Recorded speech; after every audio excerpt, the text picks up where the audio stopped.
warroomsports.com. Get that mobile app.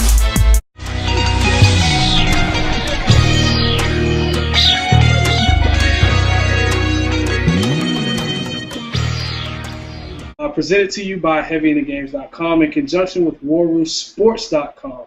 Today we're talking running backs, and today I have Luke Easterling from thedraftreport.com to help me talk a little running backs as far as the NFL draft is concerned. The combine is over. Pro days are coming now. So let's jump into a little running backs. These running back positions isn't a value position, so what are some of the attributes that you're looking for from some of these lesser-known backs? I think one thing you're looking for as the league kind of turns away from pounding the ball 400 times with the same guy like we have saw in the past, you're looking for guys that have a specific things that they're specifically maybe elite at that set them above the rest. When I look at this running back class, what's interesting about them is if you look at rankings kind of all across the board, depending on what analyst you look at, you might see a completely different top 5, even top 10, depending on what you're reading. And that's just because it's not necessarily that the class is a dime a dozen. There's definitely, I think, some special players there. I just think that when you combine this class with, like you said, the value that the position has kind of changed within the league, you see that not many people are willing to spend a premium pick on a running back when they know and they've proven through the league that you can get good value in the middle to late rounds at the position. So this year's class is really interesting. There's a lot of guys that I think will contribute right away, especially if they get in the right situation and the right system. It's just going to come down to which team is going to start that run, which team is going to be willing to jump in there first and make that decision. And which back they feel fits what they want to do best. Now, the bigger backs are the backs that are per se are becoming more like fullbacks. They're becoming the thing of the past. But we have a couple bigger backs that are actually a lot more nimble than we actually thought in a guy like Carlos Hyde, who's a bit of a do-it-all for a bigger back, and a guy like Jeremy Hill, who's a bit of everything as well, a couple off-the-field issues. Talk about some of these bigger backs that can help these running attacks. I completely agree, and both the guys you just mentioned definitely bring a lot to the table. I think when you talk about Carlos Hyde, you're talking about a guy who has really good agility for his size. I like the way his feet move. He proved, from 2012 to 2013, he made a lot of improvements as a runner, and he was really what powered Ohio State to the season that they had, being able to ride him in some of those key games. So I really like what Carlos Hyde brings to the table. You mentioned Jeremy Hill and his issues that he's had off the field. Those notwithstanding, you've got a back that athletically you really like everything he brings to the table. Like you said, he's a big guy. He's got 6'1", 6'2" size, 235. You look on film, you might see it once in a while. You see some vision issues, making decisions on where to hit the hole, not making the decisions that you want to see. But athletically, he's definitely got a lot of the things that you want to see out of a back. Some other guys that kind of fit that mold, obviously Andre Williams from Boston College, a guy that ran for a lot of yards at Boston College last year. He's a 6 foot, 225, 230 kind of guy, and he brings a lot to the table as well. Terrence West from Towson is another guy that he's again from one of the smaller schools. He's a guy that will make you think twice about whether or not he belongs. Just because you see that school next to his name, but he brings a lot to the table as well. There's so many guys to choose from. James Wilder Jr. He's an athletic player. He's a guy that probably wanted to have a better combine, put up some better numbers athletically than he did, but he's a guy that again brings that size to the table that you want. I really have to say you hit it with the nail on the head. Terrence West from Towson, a guy that you really don't expect to say, wow, he came out early, but when you put on the film, you see everything you want in the back. Has a good feet, good vision, a guy that can make you think twice about going in the hole. And really, saw him at the Senior Bowl and really thought, wow, this guy could really be a player. A guy that you also mentioned in James Wilder Jr.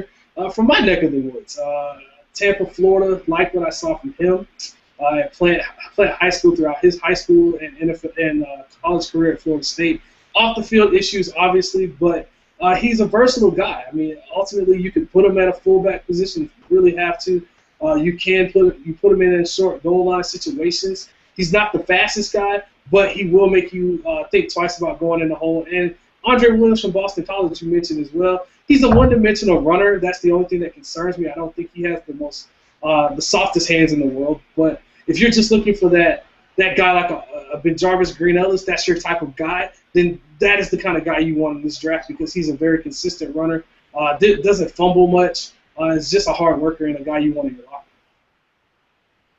I completely agree. And talking about the neck of the woods, I'm sitting in Tampa right now, so I feel you there. I'm definitely a guy. I grew up here. I watched James Wilder's dad run all over the place, being one of the few Bucks in that era who gave us something to be proud about over here. So James Wilder's definitely a guy that I'm pulling for in a personal way. But yeah, man. I mean, there's just when I look at this class, if I was in the front office and I was looking at a running back, I've made the comment before that because of the way the position is and the value of the position is moving in the league, I might be tempted to take a back every year if I need to, depending on where how many picks I have and what I can afford to do.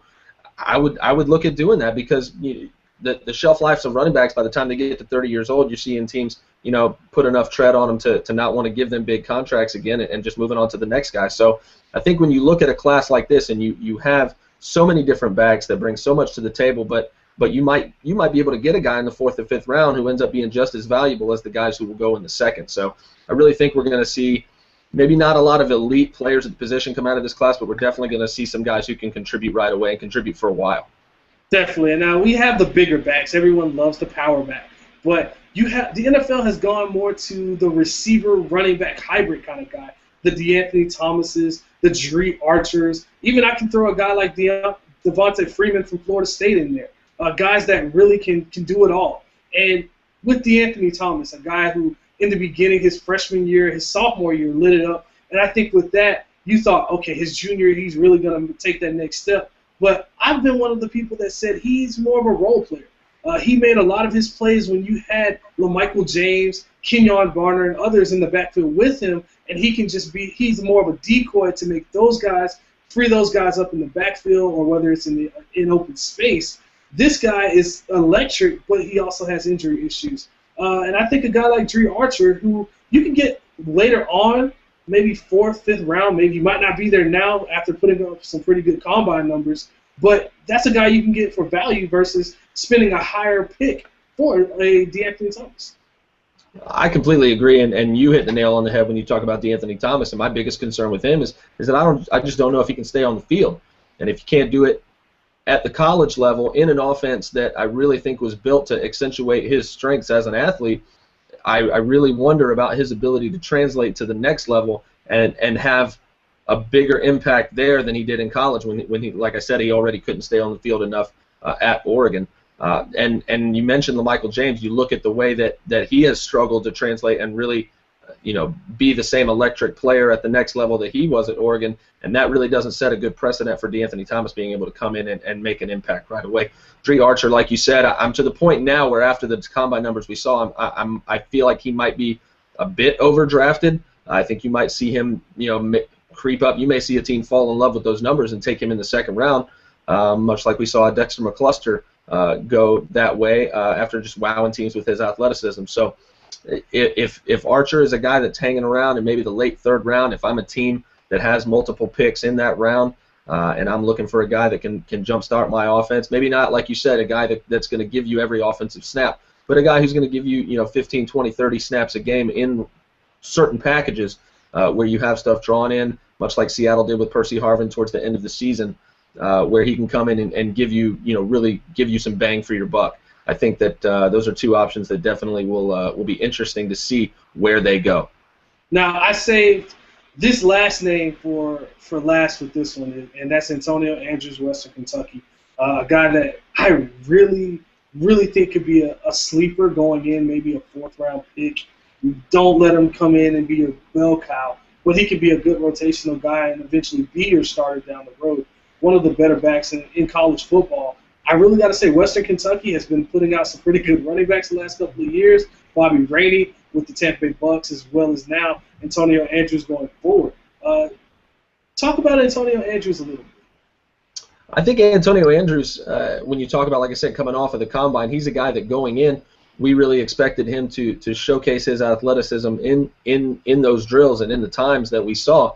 And unfortunately, it's just not something that happened. He came in, he's got the size that you really want out of a back that you can rely on. He's 5'10", 225.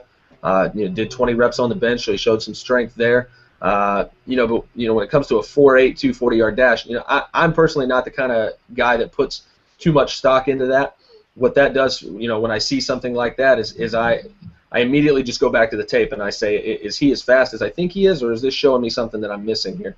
And when it comes to Antonio Andrews, when you go back to the tape, I really think that time that he ran at Indy was not indicative of his athleticism that you see on tape. And I'm with you. I think that depending on who's on the board at the time, if we're talking, the beginning to the middle of the last day of the draft, the fourth and fifth round, if somebody grabs him, puts him in the right situation, I really don't think the fact that he ran a 4.82 at the combine is going to overshadow what he brings to the table overall as a football player.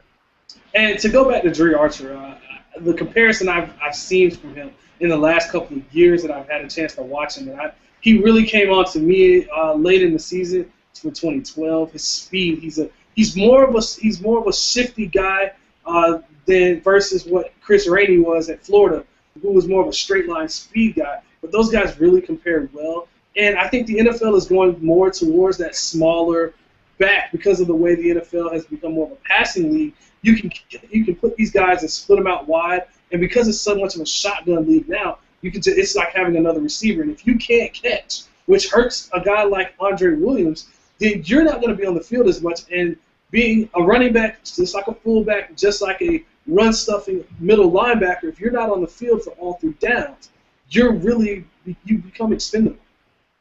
I completely agree with that, and one aspect of that is also very important when you talk about staying on the field all three downs. You got to have a back that's willing to protect the passer. You got to have a back that has both the technique and the awareness and understanding of how to read and pick up blitz packages to be able to effectively protect the quarterback. And you mentioned this name earlier, but I think one of the better backs in this class when it comes to that is Devontae Freeman from Florida State. Even though he's a smaller guy, he's a guy that shows on tape that he knows how to create leverage against blitzers. He knows how to get in the right spot. He knows how to read things, and he's willing to mix it up to keep his quarterback clean. So that's something that I really look for when you look for a guy that's the total package. I think Devontae Freeman is definitely one of those guys who will give you quality carries. He's going to catch the ball out of the backfield for you. He's got speed. He's got quickness, so he's going to make people miss, make plays in the open field. And, again, he's going to be willing to mix it up as a blocker and protect your quarterback as well. And the most underrated part about the running back position is simply the fact that you can come in and play special teams. Guys like Dre Archer, DeAnthony Thomas bring that extra dynamic where you don't have to spend a draft pick on a simple kick returner, punt returner, or put a star player back there. You can put a guy like that back there who's not going to get a lot of carries, and he can be very explosive in space. I completely agree. When you talk about teams trying to do the best they can to field the best 53 players that they can. If you keep them from having to keep a specific specialist on the team just for their return skills, if you can bring to the table all those abilities as a back or as a receiver and say, oh, by the way, I can also take care of your returns for you, save you a roster spot at a different position, it definitely makes you more valuable and makes you more likely to survive those preseason cuts and end up on that final 53. Now, with free agency in full swing now, who are some of the teams that you think will need a running back, maybe not in the first round, because there really is, outside of Carlos Hyde, there really isn't a first-round running back. Even with him, I'm not willing to spend a first-round premium pick on him when there are so many other needs out there, whether it's offensive line, defensive line, quarterback, or what have you. What are some of the teams that could possibly need a running back to come in and fill the shoes of a guy like MJD in Jacksonville, who's going to be moving on to other places? Yeah, I think there's multiple teams that once you get into that mid to late second round area are definitely going to be teams to watch in that. Obviously, depending on how the rest of free agency shakes out. You mentioned Jacksonville. They just signed Toby Gerhardt today. I'm not sure if that's going to be the end of things at running back for them. I definitely would expect them to at least use a mid to late round pick on another guy and bring one in. The Miami Dolphins are an interesting case in that. I think that there's a lot of people that believe that Lamar Miller can be their guy. For whatever reason, it doesn't seem like they're willing to commit to making him the full-time back at the moment. But I think that they're definitely a team that because they have shown that maybe they are one of the ones that goes early for a running back there. You look at a team like Cincinnati, obviously they just used a high pick on Giovanni Bernard last year, but I don't think that'll keep them from adding another back to the fold, especially when you talk about a couple of those bigger backs you mentioned earlier. If we get into that later second round where they pick 55th overall, and you've got a guy like Carlos Hyde still on the board, I think he makes a lot of sense to pair him with a quicker guy, smaller guy like Giovanni Bernard to give them a very, very nasty young backfield. Some of the other teams that make a lot of sense, possibly the New York Jets. I know they had Chris Ivory last year. They've gone through a few different guys at running back. They pick at the top of the third round, or at least they did until the Bucks this afternoon made that a fourth-round pick by getting rid of Darrelle Revis. So they're a team that could go after a back to add to the fold there. Again, we talked about the Dolphins.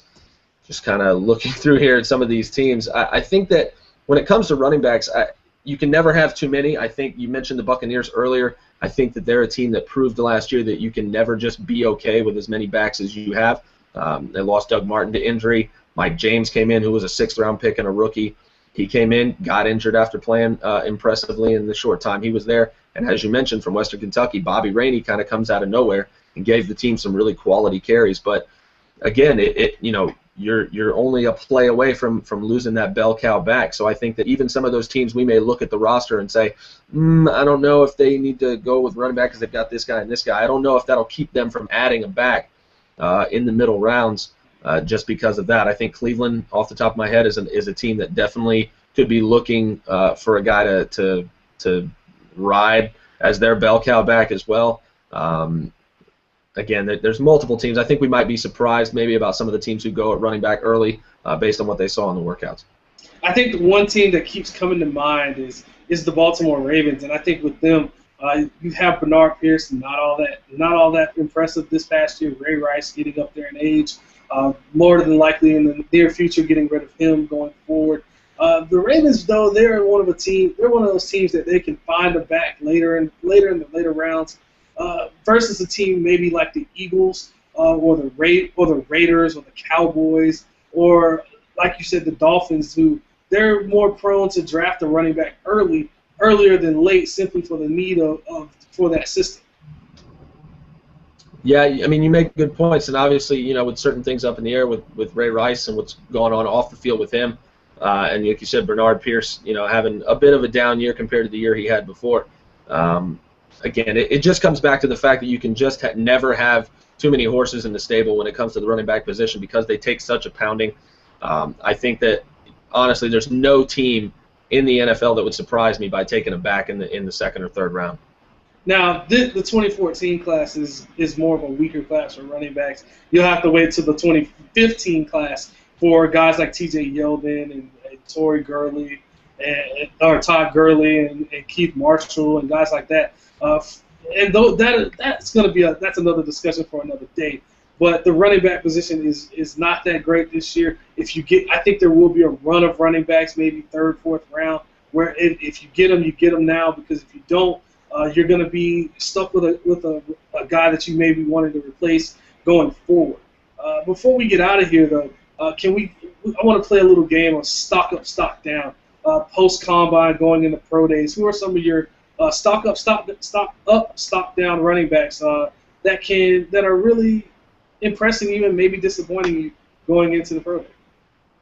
I think coming out of the combine, we touched on a lot of these names earlier, but I think Antonio Andrews is a guy that I think everybody expected to run a little better. James Wilder Jr. as well. So I think that their stock may be affected negatively there. Kadeem Carey from Arizona is another guy that ran in the 4.7 range. I think people were expecting a better times there from him. And when you talk about stock up guys, again, we mentioned Dre Archer. He's kind of skyrocketed with the time that he ran, even though we really did expect him to run fast. I think when we actually saw those numbers with our eyes, we were like, man, this guy can really bring it. And the big name that I think that popped out of nowhere in Indy as far as blowing his way onto the map was Jerick McKinnon from Georgia Southern. He came in at 5'9", 209, and ran a 4.41, and then put up 32 reps on the bench. So I mean, he's a guy that everybody was like, whoa, where did this guy come from? So it'll be interesting to see teams kind of go back and dig through his film to see what they may have missed, or whether he's one of those guys that just kind of wins the underwear Olympics, but may not translate to the field quite as well. So I think those are some guys that have been affected one way or another, up or down, by their performance at the combine. But again, I really think that when you go into the combine, I really think that teams have maybe a list of questions that they want to have answered by a certain player. Whether this guy has this kind of thing or this, hand size, there's a million different things, but I think it's just a small part of the puzzle. And for me personally, when I evaluate players, it's just something where I use it to drive me back to the film, back to the tape, because that's the most important thing to my evaluations. So when I look at that and I look at those times, it just drives me back to the tape. It forces me to dig a little deeper, maybe see what I'm missing, or maybe realize that, that number really doesn't matter. And what I see on the field is good enough for me to feel confident in taking this guy. Well, Luke, it was great having you on here. I got to have you back on later on towards the draft. We'll be doing a bit of a mock draft exercise. We may have to have you back on for that. Before we get out of here, plug the site before you go. Absolutely, man. Thanks so much. Definitely head over to thedraftreport.com.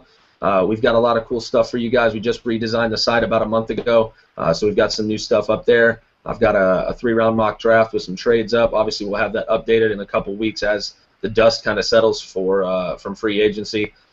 We've got our top 100 overall players. We have a top 10 by position rankings there. We're going to get our message boards up and running to start some great discussions there. We've got some great writers that write some good stuff for us. So we're doing a lot of cool stuff over there. I like the team that we put together. You can follow me on Twitter at NFL Draft Report. And again, Fred, thank you so much for having me. Thank you for having the discussion. I appreciate it. Definitely, man. And you guys can reach me at heavyinthegames.com. Always looking forward to doing some different things with the NFL Draft. Continuing these videos, I really like the Google Hangout thing, so I think we're going to keep up the War Room series. Make sure you visit warroomsports.com, as well as hit me up on Twitter at Perdue Sports, and you can hit up War Room Sports at War Room Sports on Twitter. Thanks, Luke, for coming on, and we'll definitely have to have you back on again. Appreciate it, Fred. Thanks so much. Same to you. Kuwait is the war room with 5 nights at the round table, 5 Philly guys.